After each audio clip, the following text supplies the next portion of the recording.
शादी की तैयारी करके वो आ रहा था, आवाज़ आई कि लड़ाई होगी। हम लोग सब गए भाग के, तो हमने देखा एकदम वो जो था मल्ली, उसने इसके छुरी मार दी थी यहाँ गर्दन पे। वो जो था मार के भाग गया एकदम। रंजिश तो वैसे हमारी किसी से है ही नहीं, मोहल्ले में ही नहीं है। बदमाशी में रहता है मल्ली बदमाश करके। एक भैया उसका फिरोज नेता, वो भी बदमाशी में ही रहता है, वो नेतागर्दी में रहता है। दूल्हे को सेहरा बांधा जा रहा था। घर में रिश्तेदारों की खूब चहल पहल थी। बारात 1 घंटे बाद निकाह के लिए मैरिज हॉल के लिए निकलने ही वाली थी, तभी एक खबर से खुशियों भरे माहौल में चीख पुकार मचने लगी। दूल्हा समेत ज़्यादातर लोगों ने घर से थोड़ी दूर सब्जी मंडी बाजार की ओर दौड़ लगा दी। वहां जब भूरा को लहूलुहान देखा तो बदहवास हो गए। CHC और फिर भूरा को जिला अस्पताल ले जाया गया। वहाँ से मौत हो जाने का फ़ोन आया तो अंदाज़ा लगा सकते हैं कि शादी वाले घर में क्या हुआ होगा। आदाब, नमस्कार, मैं वसीम अख्तर और आप देख रहे हैं द लीडर हिंदी। निकाह से 1-2 घंटे पहले कत्ल की ये सनसनीखेज वारदात यूपी के जिला बरेली की है। फरीदपुर थाने की मोहल्ला कस्साबान का रहने वाला भूरा कुरैशी अपने चचेरे भाई इलियास की शादी में जाने को तैयार होने सैलून गया था। वहां से निकलने के बाद उसे जाहिद मल्ली मिल गया। वो कस्साबान का ही रहने वाला है। बताते हैं कि दोनों बाजार में ही एक जगह बैठकर शराब पीने लगे। वहां उनमें किसी बात को लेकर कहा सुनी हुई। इल्ज़ाम है कि मल्ली ने छुरी से भूरा की गर्दन पर वार किया। छुरी गहरी लगी, जिससे भूरा ज़मीन पर गिरकर तड़पने लगा। इतने भर से बाजार में खलबली मच गई। उसके भाइयों की बाजार में ही मीट की दुकानें हैं, वो वहाँ से दौड़ पड़े। भूरा को पहले CHC और फिर गंभीर हालत होने पर जिला अस्पताल ले जाया गया। वहां भूरा की सांसें थम गईं। इस बीच भागते वक्त मल्ली को नशे की हालत में पकड़ लिया गया। तब तक पुलिस मौके वारदात पर तफ्तीश के लिए पहुंच चुकी थी। पहले आपको दिखाते हैं कि कत्ल से पहले भूरा अपने चचेरे भाई की शादी को लेकर किस कदर खुश था। उसका ढोल नगाड़े पर थिरकते हुए वीडियो भी सामने आया है।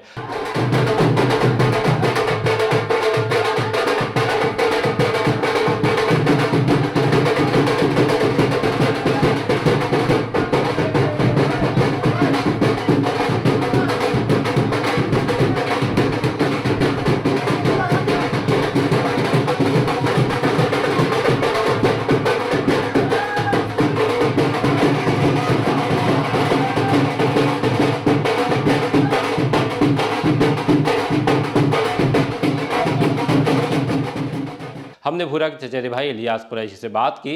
उन्हीं की शादी थी। उनका कहना है कि भाई की मौत के बाद जैसे तैसे निकाह पड़ा और सभी लोग घर लौट आए। पोस्टमार्टम हाउस पर भूरा के सगे भाई यासीन ने कत्ल को लेकर कुछ और बातें भी बताई हैं। आइए आपको सुनवाते हैं। यासीन। कहाँ रहते हैं? कस्बा फरीदपुर, मोहल्ला कस्साबान। ये कौन है आपको? ये मेरा भाई है। क्या नाम था इनका? भूरा। हम सब जने बैठे हुए थे अपनी अपनी दुकानों पे सब्जी मंडी में। तो करीब 7 बजे का टाइम था, तो उधर से एकदम आवाज़ आई कि लड़ाई होगी। हम लोग सब गए भाग के, तो हमने देखा एकदम वो जो था मल्ली, उसने इसके छुरी मार दी थी यहाँ गर्दन पे। तो हमने देखा, हमने एकदम अरे हमने क्या हो गया, तो हमने छुरी मार दी। वो जो था मार के भाग गया एकदम। हमने उसे उठाया, हमने अस्पताल ले गए। वो अस्पताल से सरकारी अस्पताल ले गए, पर रेफर करा गया ये ना है।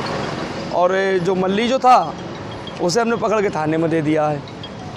और उसके 3 भाई और थे, एक उसका बेटा था साहिल। विवाद किस चीज़ को लेकर चल रहा था आप लोगों में?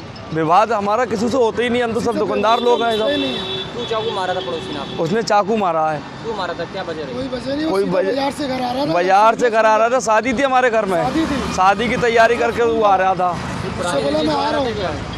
पुरानी रंजिश थी क्या था? कोई इस बारे में कह भी नहीं सकते। रंजिश तो वैसे हमारी किसी से है ही नहीं, मोहल्ले में ही नहीं है। बताया जा रहा है कि जुए को लेकर विवाद हुआ। वो जुआ खेलता ही नहीं था। हम ही को नहीं पता था, हमने आता तो वो क्या खेलता होगा। कहाँ का रहने वाला है आरोपी जिसने मारा है? वो कस्साबान का ही है। तो विवाद की वजह वो बदमाशी में रहता है, मल्ली बदमाश करके। एक भैया उसका फिरोज नेता, वो भी बदमाशी में ही रहता है, वो नेतागर्दी में रहता है।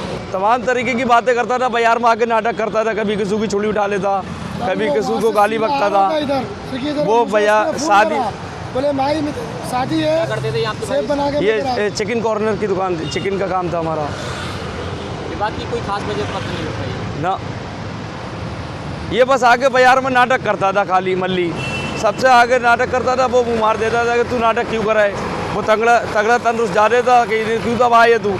वो इस चक्कर में इससे वो करता था, बस ये बात थी। कब की घटना है ये कल रात की है। 7:30। परिवार में इनके कौन कौन है? परिवार में इसकी बीवी है, 2 बच्चे हैं इसके। 7 साल की लड़की है, 13 साल का लड़का है। आरोपी पकड़ा गया है? आरोपी एक पकड़ा गया है और 3 फरार हैं।